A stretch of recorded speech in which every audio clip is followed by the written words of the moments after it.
So let's try something significantly more complicated. I'm on the Hacker News jobs board. These are all Y Combinator startups, and these are recent job posts. What I want ChatGPT to do is, let's just make it easy by picking the first 5, maybe, because it's slow if I tried to do it with every single one of these. I wanted to take the first 5 of these links, find the name of the company, so Aviator, GiveCampus, Tesorio, Optory, Emerge Tools, and then find out how much money each of them has raised, and then compile that for me in a table format, maybe. So what I need to do is just provide this URL. I could probably just say, go to the Hacker News jobs board, but just to be very specific, I will say, visit or browse the Hacker News, let's make this a bit larger, job board here. And then I'll say, extract the names of the first 5 companies who have posted on the board. For each of the companies, find out how much money they have raised. And then maybe return or output the data as a markdown table. Let's try this. So while this is going, it will take a while. The next thing I want to call your attention to is that we can click here to view exactly what it's doing. So it went to this link, and you can click this link, make sure it's the right one. And it is the jobs board. And then it's reading the content. Now it's doing a search. We can see specifically for Aviator funding.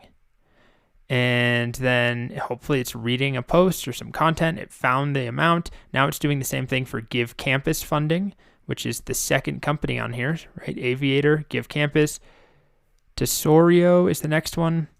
And I'll be back when this finishes. But you can tell exactly what it's doing, or at least a general idea of what it's clicking on, what it's searching for. And here we go. So it's generating me this table, exactly what I asked for. It's pretty cool. And I don't know if it's entirely accurate. I did double check these first 3. As far as I could tell looking on Crunchbase, these numbers are accurate. For the sake of time, I didn't bother with these others. That is the limitation here, is that it's searching the web, but it's only looking for the first matching result, or hopefully the best matching result. It's unclear actually exactly what algorithm it uses when it searches for Aviator funding. I assume, we can click this link, I assume it just clicks the first non-advertisement link, so somewhere down here, or maybe it just grabs this number here. I don't know exactly what it does and how it decides once a search has been executed. Either way, it's giving us numbers that are relatively accurate. As far as I can tell, these are the right numbers that I can find on the internet. That doesn't mean they're the true numbers, but they're the public numbers. So that's an example of something that took way more than just a single search. It visited a page, a job board. It extracted the company names. And, what might have been nice is actually to then have it also include, if I was doing this for real, do it for every link on this page, include the funding, maybe the employee count, if I'm curious about that, and then a link to the specific job. And then I could have all that data here sort of compiled to make it easy for me to look at different companies. And maybe I want to work at companies that are new and don't have a ton of funding or a low employee count. So just kind of a fun example that shows that it is capable of far more complex things than just a single Bing search. With that said, there are limitations.